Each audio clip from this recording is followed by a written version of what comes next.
ఖచ్చితంగా ఇంకో 5 ఏళ్ళు నేనే ముఖ్యమంత్రి లెక్కుంటా, నీ తాట తీస్తా.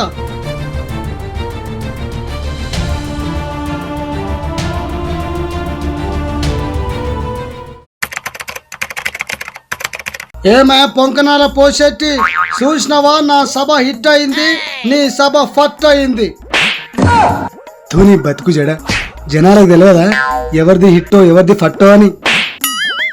ప్రతిపక్షంలో కూర్చున్నా గాని పొగరు తగ్గుతలేదు నీకు. చూడు బిడ్డ రేవంత్, పొగరు నా బ్లడ్ లోనే ఉంటుంది. అందుకే అహంకారం ఉందనే జనాలు నిన్ను పొట్టు పొట్టు ఓడించిర్రు. గీ బక్వాస్ వాగుడు బంజెయ్, ముచ్చటేందో చెప్పు. సభలో ఏంది మొత్తం సపసపగా మాట్లాడినావు? మరి నీ లెక్క మాటకు ముందు కేసీఆర్, మాట తర్వాత కేసీఆర్. నీ నోట్లకెళ్ళి కేసీఆర్ అనే పదం రాకపోతే నువ్వు బతకవా రాబాయ్? నువ్వు చేసిన తప్పుల్ని జనాలకు చెప్తున్నా. తప్పులు చేస్తుంది నువ్వు రేవంత్. హైడ్రా అని డ్రామాలు ఆడుతున్నావు. ఉన్నోని టచ్ చేస్తలేవు, లేనోని ఇల్లు కూల్చేసి బాధ పెడుతున్నావు. ఒక్క హామీ కూడా జనాలకు సక్రమంగా అమలు చేయలేదు.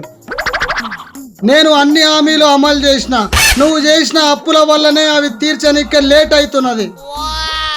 నేనున్నప్పుడు బంగారు తెలంగాణ ఉండే, ఇప్పుడు తెలంగాణని ఆగమాగం చేస్తున్నావు. బిడ్డ జనాలందరూ గమనిస్తున్నారు. వచ్చేసారి 2029న అధికారంలో ఉండేది మా బీఆర్ఎస్ పార్టీనే, రాసి పెట్టుకో బిడ్డ. పగటి కలలు గనక కేసీఆర్, ఖచ్చితంగా ఇంకో 5 ఏళ్ళు నేనే ముఖ్యమంత్రి లెక్కుంటా, నీ తాట తీస్తా.